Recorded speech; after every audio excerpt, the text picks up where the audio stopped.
for your session. Okay. Oh, it's fantastic to hear what's happening. We're now going to pivot back to the enterprise industry track with a talk by Soumya, who is the Metaverse lead at NCS Australia. We're going to explore the case study of VPS-based VR to improve traveller navigation during transport disruptions in Victoria, Australia. We'll hear all about her work in supporting virtual signage on mobile devices and how this approach can reduce information overload and physical clutter, offering real-time customization and guidance and accessibility for efficiency for travellers. Please join me in welcoming Soumya.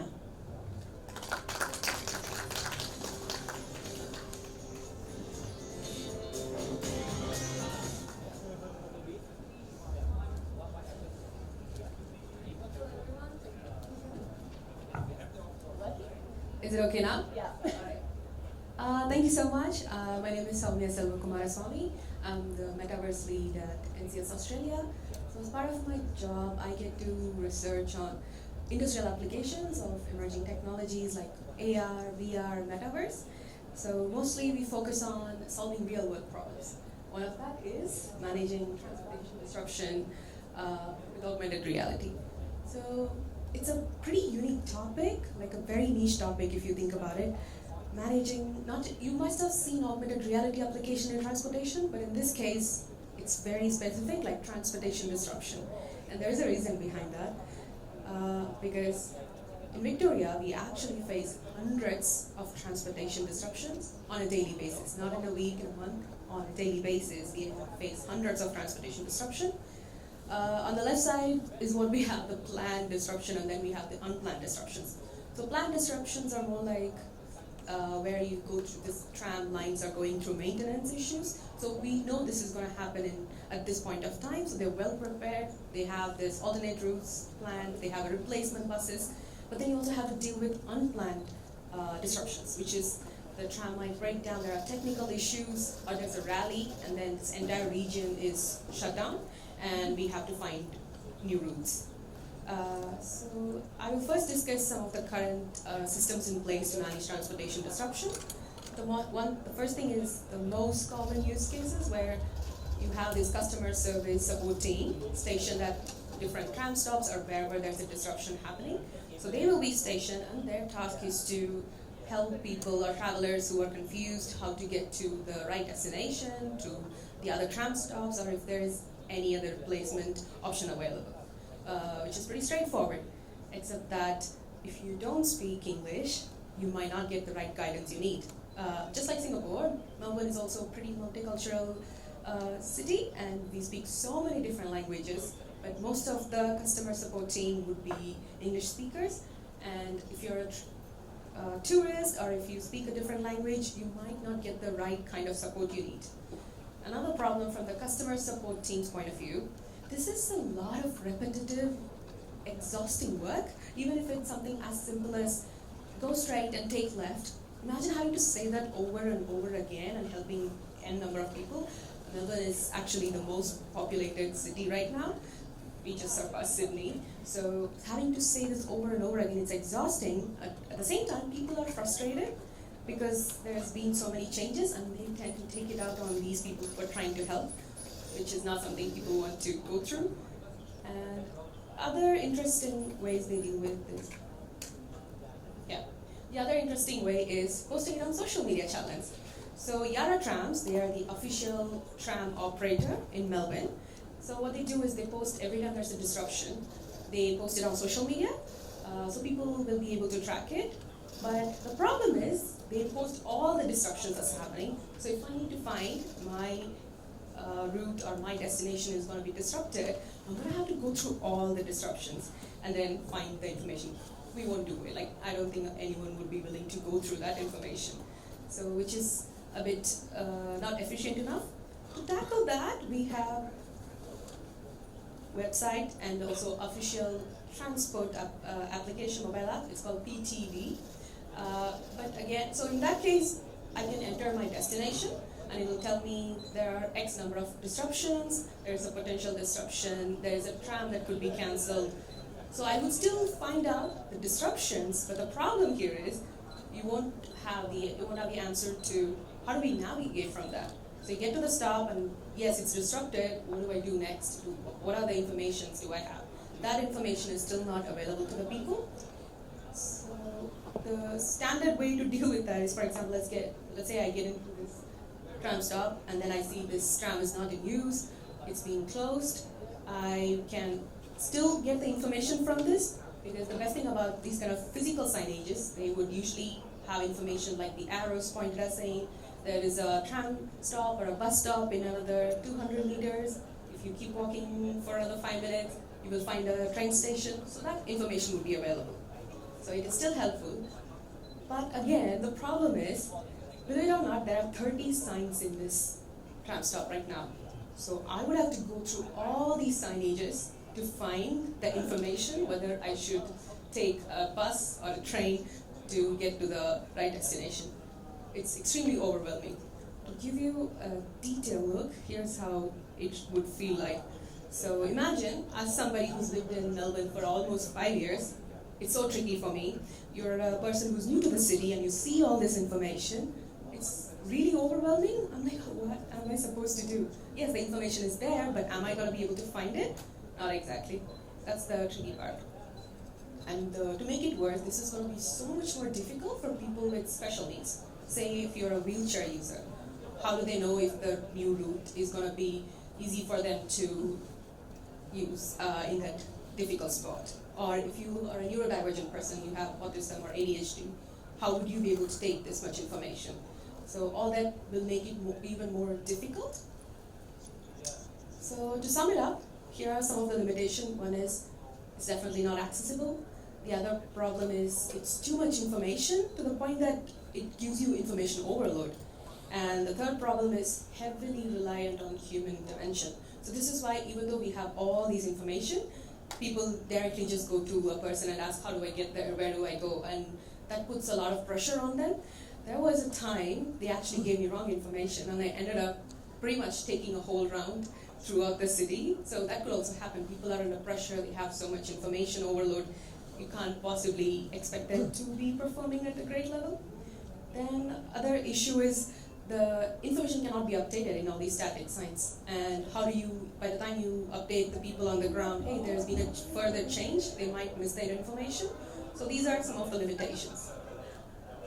So now, how do we solve this issue? Let's say I go to the same tram stop and I find out it's disrupted, and I just take out my phone, and then imagine this 3D arrow just appears, and then I get this personalized guide in augmented reality. So I don't have to go through all the information that's down there at the tram stop. All I get to see is this arrow that's showing up, and then it tells me and gets me to the destination without any confusion. And that's exactly what we did. So in this example, as you can see, I just scan the location and the arrows will pop up. So those numbers that you see, 12, 96, 109, those are the tram stops that's available. And it also gives you how much distance you need to cover to get there, like 100 meters or even time. It takes the mental load off of people. So they don't have to, they're already probably delayed because there's been a change. Again, they would have to find the time taken with the new change, etc. So here you see all these arrows, and then you get to the destination. How many of you have used the Google Maps live view? Oh, yeah. Anybody? Yeah. 1, 2, 3. Yeah. If you haven't tried it yet, I would highly recommend it. I get lost all the time, so if it wasn't for the app, I don't think I'll make it. So this is kind of, they both use the same kind of technology, inspired on the same thing. The best part in this is, even halfway through it, say you're lost, you forgot, you don't have to go back to the same destination. You can take out your phone and scan in the new location again, and it will understand your new location and show you the direction. Okay, if you're here, then you might have to take left or right to get to your destination. So here, to sum it up, these are the advantages.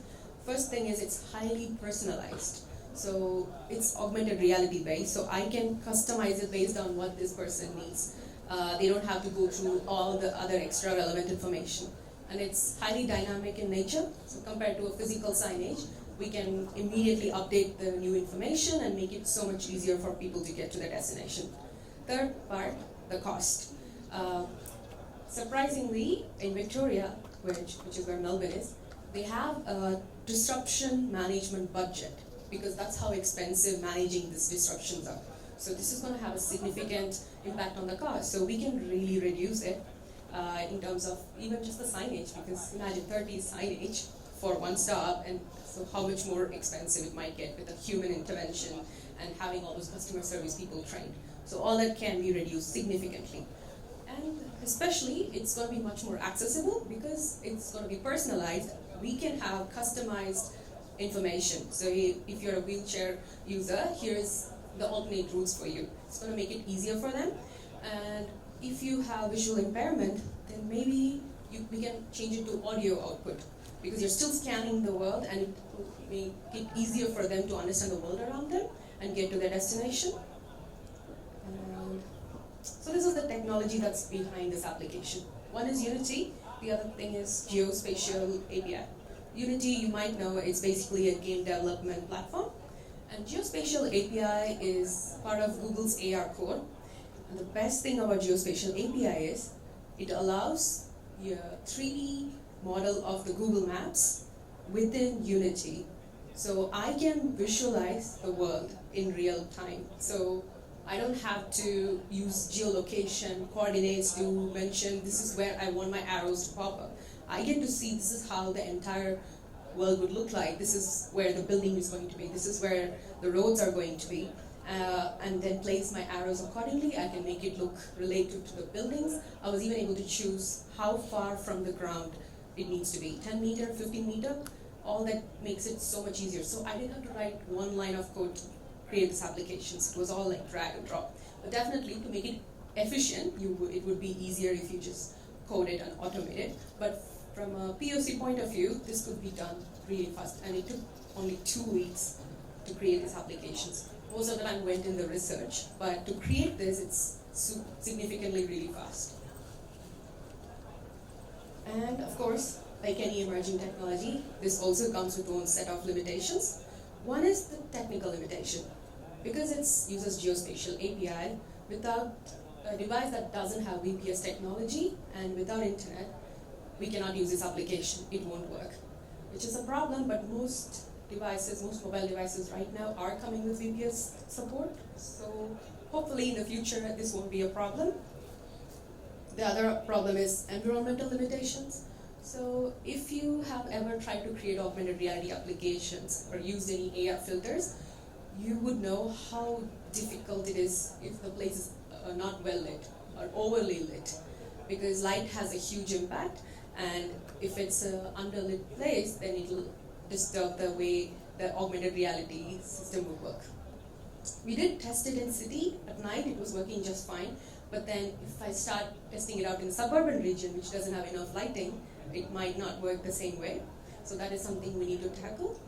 The third point is user experience challenges. So AR is definitely a new field.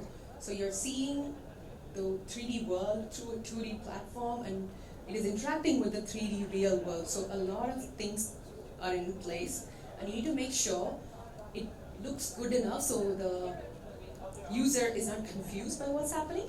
One issue we faced is, you must have seen all the arrows were up in the sky. The reason we didn't put it pretty much in the eye view is because when it's closer to the ground, it will interact with people walking by, and we were testing it in a crowded region. So we didn't really put much effort on making it working on the occlusion property. So as people were passing by, it looked really odd and disorienting to the people. So to avoid the complication, and we had a very short timeline, we just put it up in the air, so it wasn't causing any issues. So you need to play around with it and make sure it works without creating too much confusion to the people. And finally, if you're wondering what's in it for Singapore, seems like a very Melbourne problem. We have perfect transportation system. Well, there's a little fun fact. So In the future, you would be able to access the geospatial content right within your Google Maps. For example, is it playing? Yeah.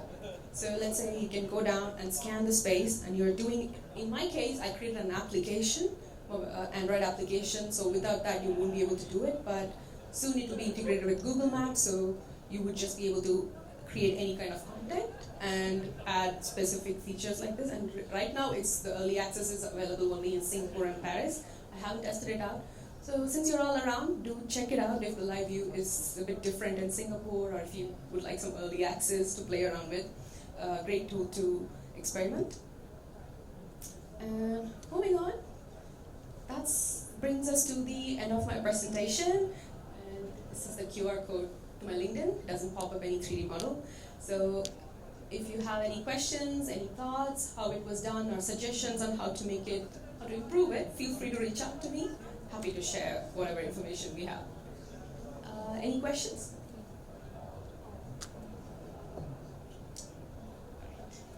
Awesome. Thank you so much. Appreciate it.